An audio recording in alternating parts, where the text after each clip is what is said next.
Hello Jharkhand, welcome to learners garage education. हाल के कुछ दिनों से आप लोग देख रहे होंगे कि जेएसएससी सीजीएल एग्जाम को लेकर काफी प्रोटेस्ट हो रहा है। पूरा हो हल्ला मचा हुआ है, ये matter talk of the town बना हुआ है। तो ये सब चीज तो आपको पता होगा। तो ये सब जो चीज झारखंड में हो रहा है कॉम्पिटेटिव एग्जाम्स को लेकर, वह नया नहीं है, बहुत पहले से जैसे ये चलते आ रहा है। ठीक है, हमारे यहाँ ऐसा ही होता है, कोई नई बात यह नहीं है। तो देखिए, झारखंड में आप लोग स्टूडेंट्स हैं और यहाँ पे कॉम्पिटेटिव एग्जाम्स की तैयारी आप लोग कर रहे हैं। तो आप लोगों के सामने एक बहुत बड़ा प्रश्न ये है कि क्या झारखंड में कॉम्पिटेटिव एग्जाम्स की तैयारी आपको करनी चाहिए या फिर तैयारी को छोड़ देना चाहिए, या फिर प्रिपरेशन को किस तरह से लेकर आपको आगे चलना है। तो आज का वीडियो इन्हीं सब बिंदुओं पर बेस्ड रहेगा। मैं यहाँ पे किसी को क्रिटिसाइज करने नहीं आया हूँ, बल्कि वर्तमान में जो झारखंड में कॉम्पिटेटिव एग्जाम्स को लेकर जिस तरह से परिस्थितियां बन रही है, आपका वे फॉरवर्ड क्या होना चाहिए जो कि आपके लिए बेनिफिशियल हो। ठीक है, आइए वीडियो में आगे बढ़ते हैं। सबसे पहले तो आप लोग समझिए कि अगर झारखंड में कॉम्पिटेटिव एग्जाम्स की तैयारी करते हैं तो आपको किन किन प्रॉब्लम का सामना करना पड़ेगा। तो सबसे पहले तो यहाँ का सिलेबस का कुछ अता ही पता नहीं रहता है। काफी जो है टॉप सिलेबस यहाँ का बनाया जाता है। मैं ये स्टेटमेंट मेरा नहीं है, विकास देवीकीर्ति सर खुद बोल चुके हैं कि इन लोग का सिलेबस पता नहीं इतना टॉप क्यों बनाते हैं। तो चलिए एक समय के लिए तो इसको हम लोग डाइजेस्ट कर लेते हैं। टॉप है तो कोई बात नहीं, हम लोग इसको हैंडल कर लेंगे। लेकिन ये वाला मैटर, एग्जाम तो कभी देखिएगा तो फॉर्म भरा रहा है, फॉर्म भरने का डेट खत्म हुआ, उससे कुछ दिन बाद जैसे एग्जामिनेशन का डेट दे दिया जाता है। नहीं तो एग्जाम का आता पता नहीं रहता है, 4 साल 5 साल गुजर जाता है लेकिन एग्जाम का आता पता नहीं रहता है। दूसरा मैटर झारखंड में ये देखने को मिलेगा। तीसरा, यहाँ पे एग्जाम अगर हो रहा है तो वो अच्छे से होगा कि नहीं, ये भी जो है संशय बना रहता है। उसके बाद अगर एग्जाम में कुछ गड़बड़ी या माल प्रैक्टिस हो जाता है तो केस होगा, ठीक है, आंदोलन होगा, छात्रों के द्वारा किया जाएगा। उसके बाद नोटिस आफ्टर नोटिस जो है देखने को मिलेगा। तो झारखंड के जेएसएससी और जेपीएससी एग्जाम का यही सिचुएशन लगभग देखने को आपको मिलेगा। ठीक है, बहुत ही कम एग्जाम झारखंड में हुआ है जो कि अच्छे तरह से 100% बोलिए कि ट्रांसपेरेंसी के साथ यहाँ पे कंडक्ट कराया गया है। तो इस तरह का प्रॉब्लम आपको झारखंड में देखने को मिलेगा। तो झारखंड के छात्रों के सामने जो है बहुत समस्या निकल कर आता है। सबसे पहले देखिएगा तो पढ़ाई जैसा सिलेबस होता है, ठीक है, तो उसका कवर करके तैयारी करना होता है और समय पर परीक्षा नहीं होता है या फिर घोटाला हो जाता है। उसके कारण स्टूडेंट्स में काफी तनाव बना रहता है। ऊपर से फैमिली का टेंशन, सोसाइटी का टेंशन अलग से, और धीरे धीरे इंसान का एज भी खत्म होने लगता है। ठीक है, तो इस तरह का जो है प्रॉब्लम स्टूडेंट्स लोग के सामने है झारखंड की। तो ये सब तो हो गया। जो स्टूडेंट्स कॉम्पिटेटिव एग्जाम्स की तैयारी कर रहे हैं उनको मैं 3 कैटेगरी में डिवाइड किया हूं बेस्ड ऑन देयर एजेस। पहला है 28 से 24 एज ग्रुप वाले, दूसरा है 24 से 28 एज ग्रुप वाले, और तीसरा है 28 प्लस वाले।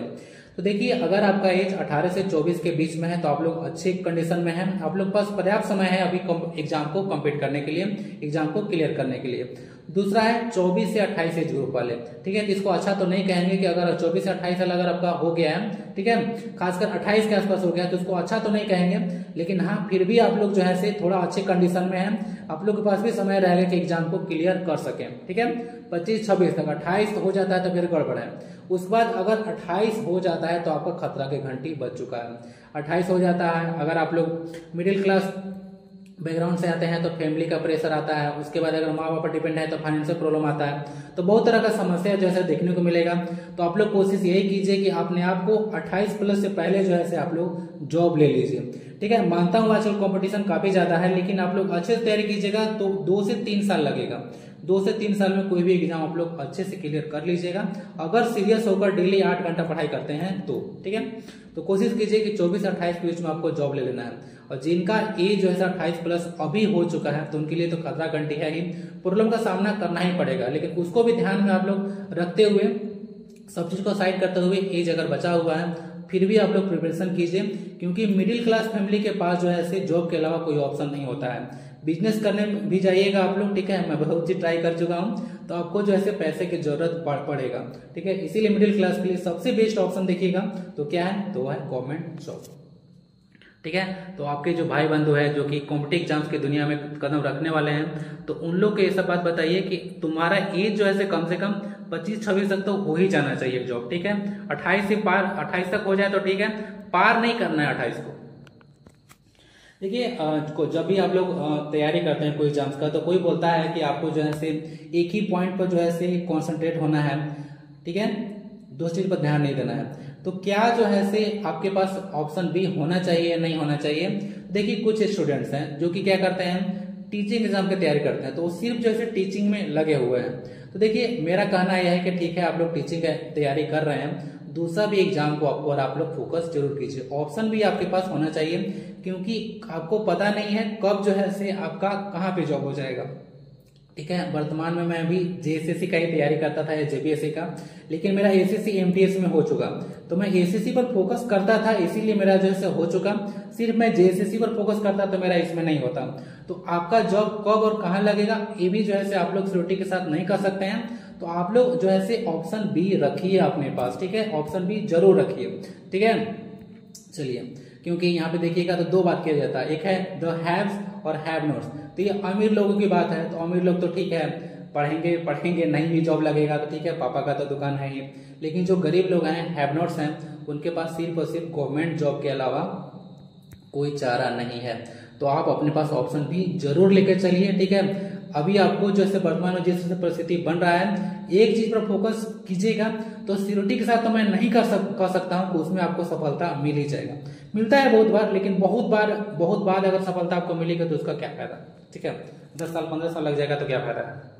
इसीलिए ऑप्शन बी भी आप लोग लेकर जरूर चलिएगा। कोई बड़ा एग्जाम का आप लोग तैयारी कर रहे होंगे तो जो छोटा एग्जाम है उस पर भी चलिए। तो समस्या तो हो गया कि स्टूडेंट के सामने समस्या क्या क्या है झारखंड में। देखिए अब समाधान आपके पास क्या है। तो देखिए अगर स्टेट पब्लिक सर्विस कमीशन हो या फिर यूपीएससी हो, तो अगर उसको ध्यान न रखा जाए तो नॉर्मल अगर कॉम्पिटेटिव एग्जाम्स की तैयारी आप लोग कर रहे हो तो आप लोग टारगेट कीजिए एसएससी सीजीएल को। एसएससी सीजीएल को टारगेट करने से क्या क्या फायदा होगा, तो इस एग्जाम के सिलेबस में इतना दम है कि आपका क्या क्या कवर कराएगा, जनरल नॉलेज या फिर जनरल स्टडीज, रीजनिंग, मैथ्स, उसके बाद इंग्लिश लैंग्वेज, कंप्यूटर नॉलेज और करंट अफेयर्स, इतना सारा पोर्शन आपको कवर करा देगा।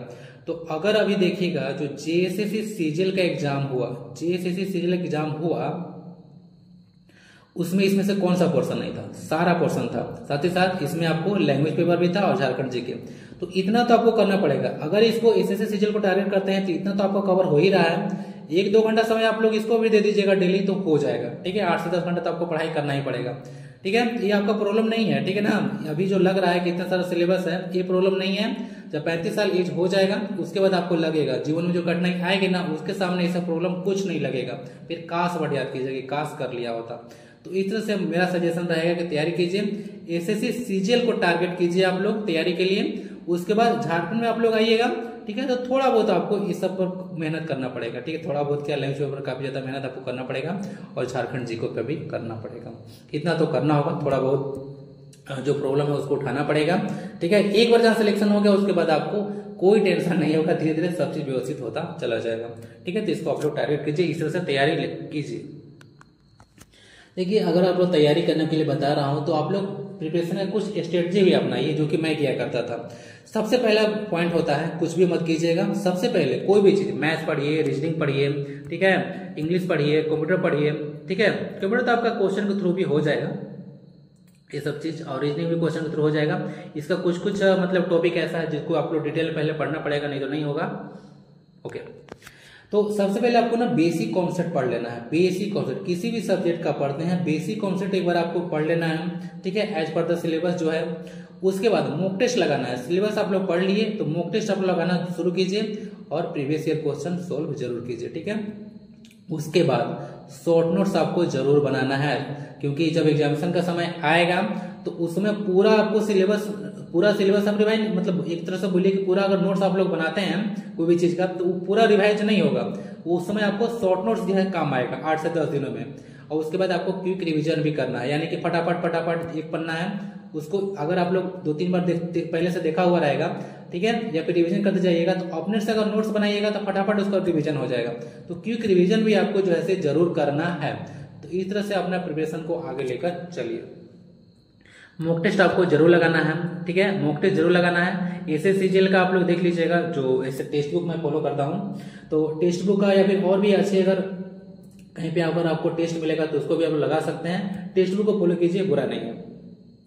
और प्रीवियस ईयर क्वेश्चन भी आपको काफी ज्यादा वहां पे मिल जाएगा। ठीक है, देखिए मैं जब एसएससी सीजीएल का कुछ नोट्स बनाता था, इस तरह से इसका नोट्स बनाता था। ठीक है, आप लोगों ने कोई मॉक लगाया या दिन में कभी भी कुछ भी आप लोग पढ़ते हैं ना, कभी भी कुछ भी पढ़ते हैं, A4 साइज का शीट आपके पास जो है होना चाहिए। कोई भी आपका नया चीज मिले, ठीक है, नया चीज मिलेगा तो उसको आप लोग नोट डाउन करते जाइए, बाद में जो है आप उसको देखते जाइए। इस तरह से देखिए मैं शॉर्ट नोट जो है बनाया करता था, ठीक है। इस तरह से कुछ मैं आपका यहाँ पे दे दिया हूँ कि देखिए किस तरह से नोट्स बनता है, ये शॉर्ट नोट्स, ठीक है। ये जो है मैं जब क्विक रिवीजन करूंगा तो सबको पता नहीं चलेगा कि इसमें क्या लिखा हुआ है, लेकिन मैं बनाया हूँ तो मुझे पता है कि कितना इसमें शॉर्ट में लिखा हूँ, किस तरह से इसको रिविजन करना है, ठीक है। तो आज के क्लास के लिए, क्लास तो नहीं था, ठीक है, आज के वीडियो में इतना ही। तो आप लोग को कैसा लगा वीडियो जरूर बताइएगा, ठीक है। तो ये सब कुछ स्ट्रेटजी है, आप लोग जरूर अपनाइए। झारखंड में फोकस कीजिए, झारखंड का फोकस कैसे हो जाएगा, एसएससी जी लोग फोकस कीजिएगा तो हो जाएगा, थोड़ा बहुत आपको एक्स्ट्रा एफर्ट डालना पड़ेगा। वंदे भारतम, जय हिंद।